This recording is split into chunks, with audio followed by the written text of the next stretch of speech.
Hi, it's Rob MacKillop here. This year's the 50th anniversary of when I first took up a guitar, and although I'm not a big famous name in the guitar world, I still think it's worthwhile me going over some memories from that time, and some of you might enjoy it. It's a rocky road. So hang on to your hats. Not really. So how did it start? Well, my father was a saxophonist and jazz and dance band stuff, but he was an alcoholic, and it was really tough at home.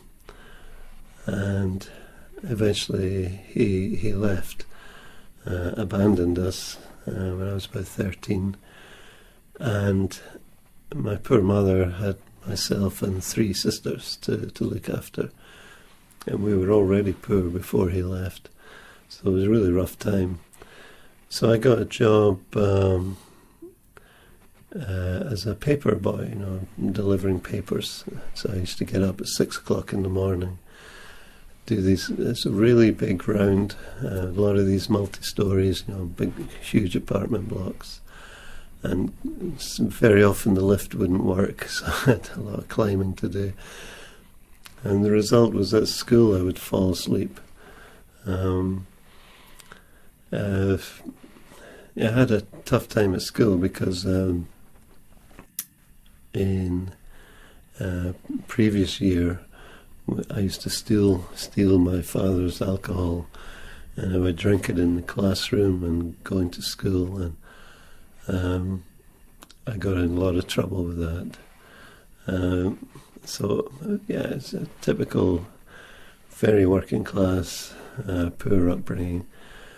And then I started listening to music. I was listening to Muddy Waters and blues. Muddy was my big hero. With this paper round, I used to get £7.50 a week, and I would give £5 to my mum to help her out, and that left me with £2.50. And I bought my first guitar, which was a K acoustic steel string with an action like this. If you don't know what an action is, it's the height of the string above the frets, and the higher it is, the harder it is to press down. It was very hard, and I couldn't do it. I was so disappointed, but resourceful. I went to the kitchen and got a teaspoon, and I would slide the teaspoon up and down, doing blues lines and listening to the records, jamming along, me and Muddy. So this little poor boy in Dundee, Scotland, with very little money,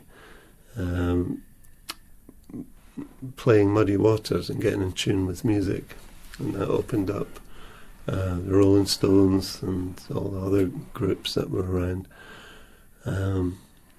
Then I had a hard time. I left home too early. I was very young still, and I was sleeping in squats and sometimes sleeping rough outside, and things were not great in my life. And there was even my sister's boyfriend, Angus McFarlane, was recording a single. He wanted to be the first punk band to have a single, and he heard me play slide guitar, and he asked me to come in and record the single and the B-side. And so we had one rehearsal, and then we went and recorded, and it was a terrible, terrible song. Both songs were, but I'm playing slide guitar and listening to it now. It's not bad. Open tuning, Muddy Waters, Johnny Winter influence. Not punk. It was more a kind of punked up Stones vibe. So that was going on, and that led me into more experimental group. I met some art college type guys. They know who they are, and they were influenced by Captain Beefheart and some experimental stuff. And I was getting into free jazz and just making a noise. And we had a group called Boo Hooray, and I was in and out of it. I could never commit to groups. And because I think deep down I was a soloist, I wanted to be on my own playing. And yeah, I mean, what can I say? Sleeping rough at night in Dundee is cold. There's a lot of seagulls around. And this is a true fact that not many people know. I did write it down in a poem a few years ago. Called New Guitar Day, and it's about when you get a new instrument, and the feel and touch of it is sometimes more important than the sound. And I used to always remember these seagulls. Keening is the word, keening the blues. And so even when I get a new lute or a new classical guitar, I'm still minded of those times. Anyway, I got, there were drink and drugs and just, again, living in squats, and it was no good, and I was getting on in years. And somebody, Bob Quinn, who used to be a guitar teacher in Dundee, he let me hear Segovia play Bach, and it was wrote the Damascus thing with me. I just felt, yeah, that's what I want to do, and moreover, I had the feeling I could do it, which I was stupid enough to mention that out loud, and of course everyone laughed, but I just felt it was for me. So I sold everything I had, which was nothing, and I got the cheapest classical I could find. And Frederick Node's solo guitar playing book, which I devoured. And it came on really quickly. And then I was started playing in restaurants just to get some more money. At one point I was living with some hippies in this cottage in Fife, which is an area of Scotland on the east coast, and near the River Tay. And we were all away for the weekend, and I came back and opened the door, and there's water just flooded out. The whole place had flooded. Everything I had, which was not much, was ruined, and my guitar came floating over the top. And just at that moment, the postman arrived with my social security check, because I wasn't earning any money at that point. Remember, this is Margaret Thatcher years, and I didn't know anybody who had a job. Nobody had a job. And so this social security check arrived, and so I took my guitar, dried it off as best I could, cashed the check, the gyro, and hitchhiked to the south of England, leaving all that behind me. And I got the boat, paid for the boat over from Dover to Calais in France, and I hitchhiked again and ended up in Barcelona. And I would sit outside the old cathedral in Barcelona, playing Catalan songs, tunes that I'd learned. Miguel Jobet, or Jobet, to give him Segovia's pronunciation, Miguel Jobet, or Jobet, his arrangements, and some other Spanish things, Tarraga and Albanian and so on. As my phone just gone off, I'll mute it. And so I was busking in Spain, of all places, and I must have been a decent player. I got a bit of money, and after 6 months, I toured around Spain. I was toured. I hitchhiked around Spain. The main centres were Madrid, Cordoba, and Granada. And I've got a few stories to tell from those places, but maybe some other day. And then I came back, and I was in London. I flew back to London, and I had some time to kill, so I went to the London Guitar Studio. It used to be upstairs, it's now downstairs, but it was upstairs, I remember, and it was pouring rain. It was just me and the manager. He was staring out the window. And because I'd been busking for 6 months, I was totally relaxed and free in what I was doing, and enjoying playing all these guitars, which were way beyond. It was just a dream that I would ever afford such a guitar. And after a while, he turned to me and said, "Do you have a teacher?" And I said, "No." And he wrote something down and handed it to me. I said, tell him I suggested he go see him. I go see him. And so I looked at the written bit paper, and it said David Russell. I'd never heard of David Russell. I didn't know he was a world-famous guitar player. And so I went to his flat in Golders Green, I think it was, I vaguely remember. And he was Scottish, had a Scottish voice. And he said, "Okay, come in." And so I sat down and played to him, and I think it was Granada by Albéniz. And he was really pleased with it. In fact, I had to show him one bit of fingering that he thought was really good, and it got out of a problem that he was having. So he'd take that, and it's actually still in his arrangement. I won't tell you which. There's a bar, just one bar.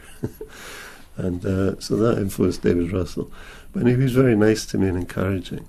And he says, "Come back in 6 months," because he wasn't really a teacher. He was, had such a big performance schedule even then. And so he said, "Come back." And in that intervening 6 months, I found out who he was, and I started getting nervous. And so I went back, and I think I was playing the Prelude, Fugue and Allegro, Bach, and I didn't even get through the Prelude. I was so nervous, shaking. And he wasn't too impressed, and a bit disappointed, though maybe he wasn't. I just imposed that on him, maybe. But he informed me how every single note in that piece belongs to a chord, So let's see, the tonic, dominant, tonic. How's it go? I haven't played it in years. So the subdominant, D7th would change in key, going to G major, and so on. So every single note had a purpose within a scheme, and that was a revelation to me. So I went away and I studied theory. I got a qualification that allowed me to go to Napier College in Edinburgh, doing the associated board, I can't remember what, ALCM or something it was called, Association of the London College of Music. And so I did that. I did really well with that, and that gave me a qualification to get into the Academy of Music in Glasgow, the Royal Scottish Academy of Music and Drama. And this is freaking me out, because it was just a couple of years since I was living rough and having a hard time. So I was trying to adjust to this new life. It was a bit scary, and I was older than a lot of the kids going into first year. I think this time I was 28, 29 or something. And I played well, studied with Philip Thorne. I got into a lot of contemporary music, and I was pushing the powers that be that the guitar should be involved in the contemporary music ensemble, which it hadn't been to that point. So I got allowed into that ensemble. And I remember playing Hens and Takemitsu and other stuff in ensembles. And I started getting into early music as well, lute music. And my three favourite guitar composers were Bach, Weiss and Robert de Vise. In many ways they still are. And so I won a competition there in my final year to go and study with someone abroad. And so I thought, well, David Russell's in Spain now, I'll ask him. But he said he just didn't have time. He was doing a lot of touring, recording. Maybe he remembered that second lesson with me. But he suggested Stefano Grondona in Vicenza, Italy. Again, I'd never heard of, but I got an album by him, and it was fantastic playing. So, yeah, he took me on, and I went there, and yeah, he said, "You're the worst player I've ever heard in my life." Or words to that effect. Maybe not those words, but that was definitely the effect. And I was listening to his students and say, okay, yeah, I don't think I am. But he confessed later, even though he only had 3 months with me, that he was going to try and break me down completely and build me up in his way. Well, he didn't have time for that. After a while, I had an accident. I was cutting bread, and I was living in this villa with 2 beautiful Italian girls, and I was renting a room, and they had this gate system where you had to press a buzzer inside the house to open the gate outside before you left the house. And I was cutting bread, and I cut off the top of my middle finger accidentally, and God no, I ran out of the house. There's blood everywhere, and I forgot to press the bell to open the gate, and the door locked behind me. I didn't have a key, so I was stuck between the house and this big wall, and in a panic. I was really freaking out a bit. So I managed something. I must have got buckets or bins or something and got over this wall, but I fell down the other side on top of an old lady who was carrying her messages, her shopping. And she started screaming in Italian. I started screaming in Scots, and there's blood on me. People started coming round. What's going on? I imagine they were saying that in Italian. I couldn't speak a word. Well, not much. I could order a coffee. So I ran away, and I ran and I saw a chemist. So I went in there, but the guy didn't like me having blood on his floor, so he threw me out. And but he whistled and got a taxi driver. He wouldn't let me in his taxi, but eventually they bound my finger and he took me up to the hospital. In the hospital, I saw that they were putting me into a ward that said plastico, and I thought they're doing plastic surgery. They're going to put a plastic cap in under the skin or something, and which I didn't want as a guitar player. So I said, no plastico, no plastico. And so they gave me this massive painkiller. It just floored me. In fact, it wasn't a floor. They put me on a slab, and it wasn't a bed or anything. It was just this hard slab in a room, and then they all left, and I was so paralysed with this painkiller. I couldn't blink or anything. And I said, my God, I've died. It was awful. And but slowly it came to... so I got that stitched up, and I went back to the academy in Glasgow, and they very kindly offered money for me to go to London to see a specialist. And he took it for literally, looked at the finger for about 5 seconds, and he says, you'll never play again. And after all I'd been through, to get to that point, to hear that you'll never play again was awful, and it was devastating.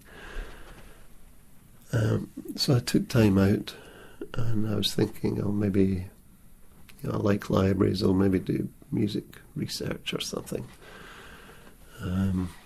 But slowly the feeling came back in my finger, and I could play again. So by this time I'd discovered, for myself at least, all the Scottish lute manuscripts, the National Library of Scotland and Edinburgh University Library.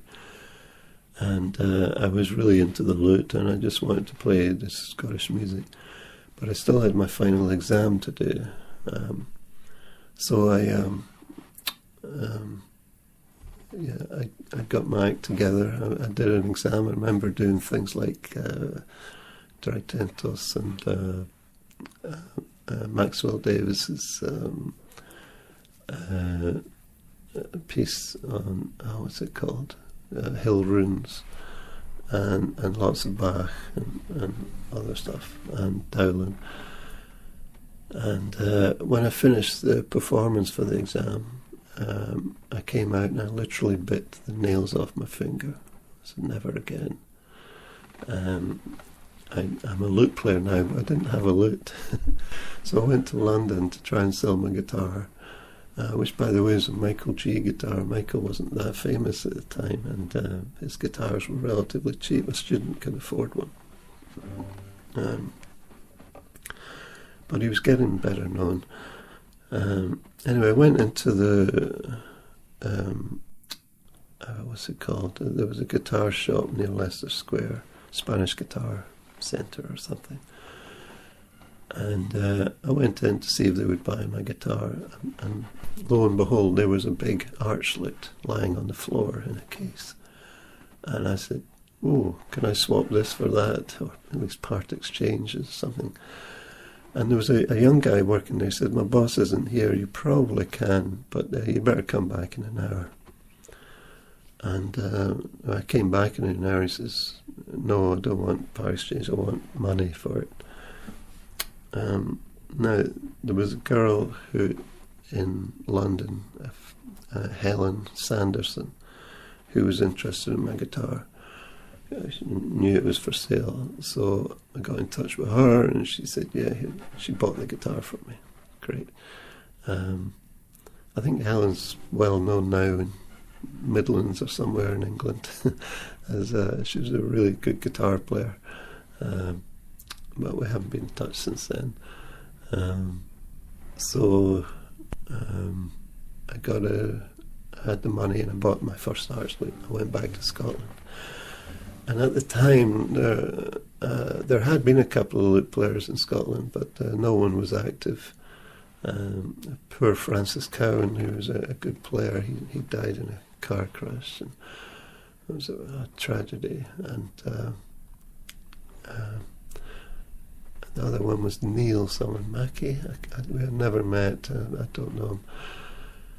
But I became the only lute player, the only lute player in Scotland, and everybody wanted to use me. And I was, within the 3 months of having the arch lute, I was on tour with the Scottish Early Music Consort doing Monteverdi operas. I had about a week to learn figured bass, how to improvise figured bass and do chords above a bass line, which is a lifetime study, but they gave me a week.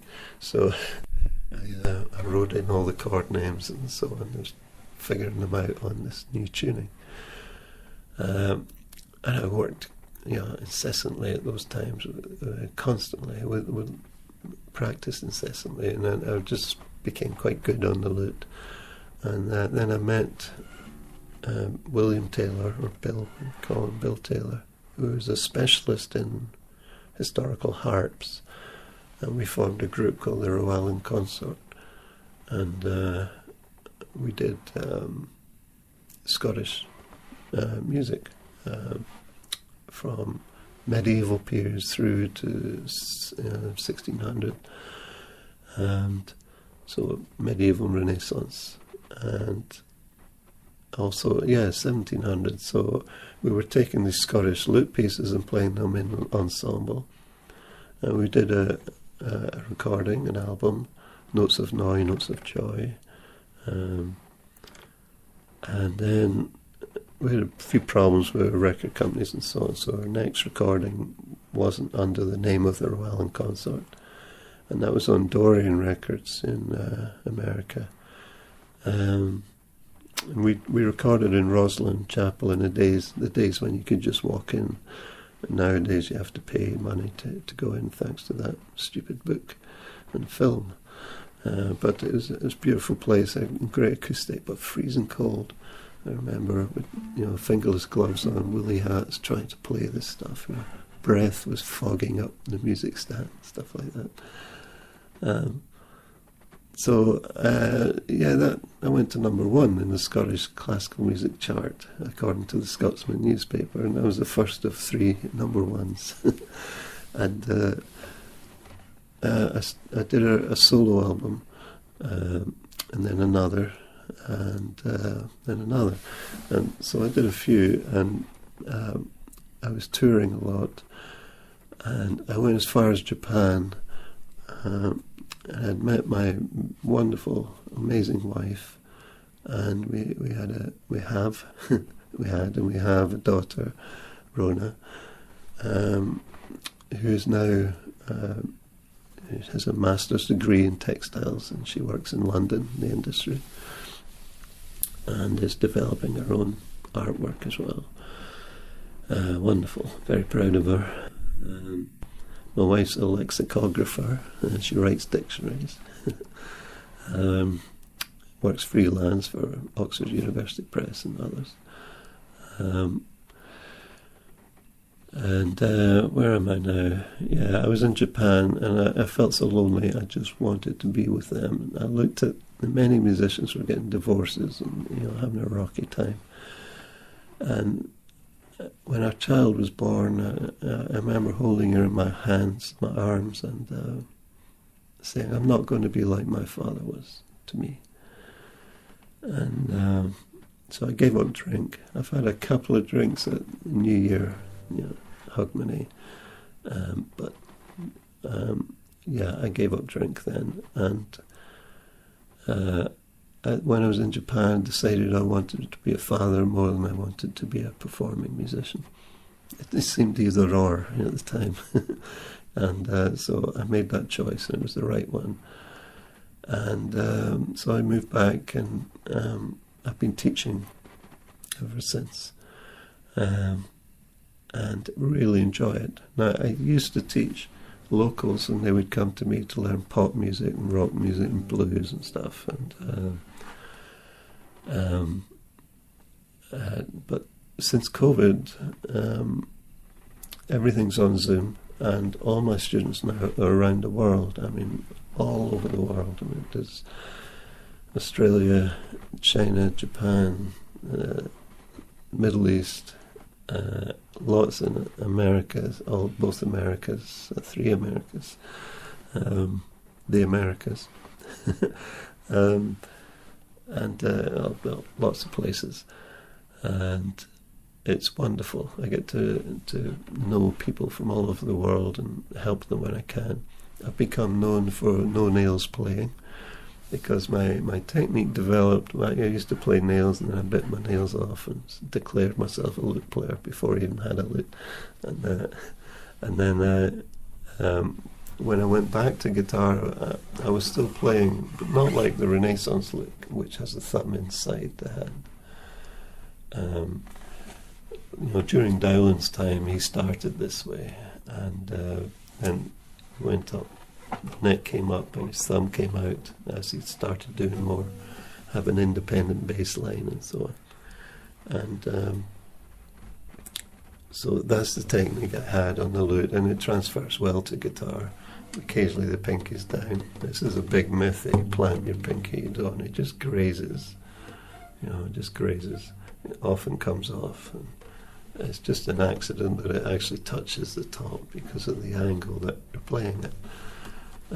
So I developed my own guitar style based on lute technique, a bit of Fernando Sor, and a bit of my own ideas. So that's how that developed.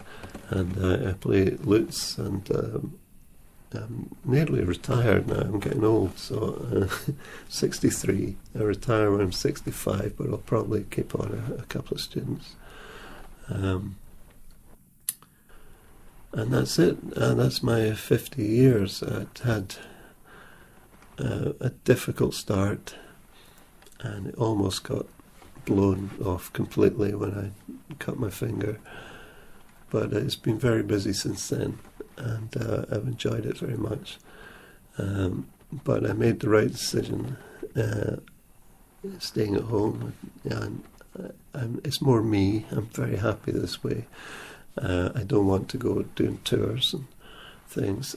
My technique is not what it was. I'll admit that. I seem now to be over the hill, and it's just beginning to dip down. And I imagine over the next 10 years my playing will deteriorate quite a bit. So if you're still listening to this right now, you will hear a few mistakes over the coming years. I hope you can live with them, because I want to be honest in my playing. I don't do overdubs and things or edits.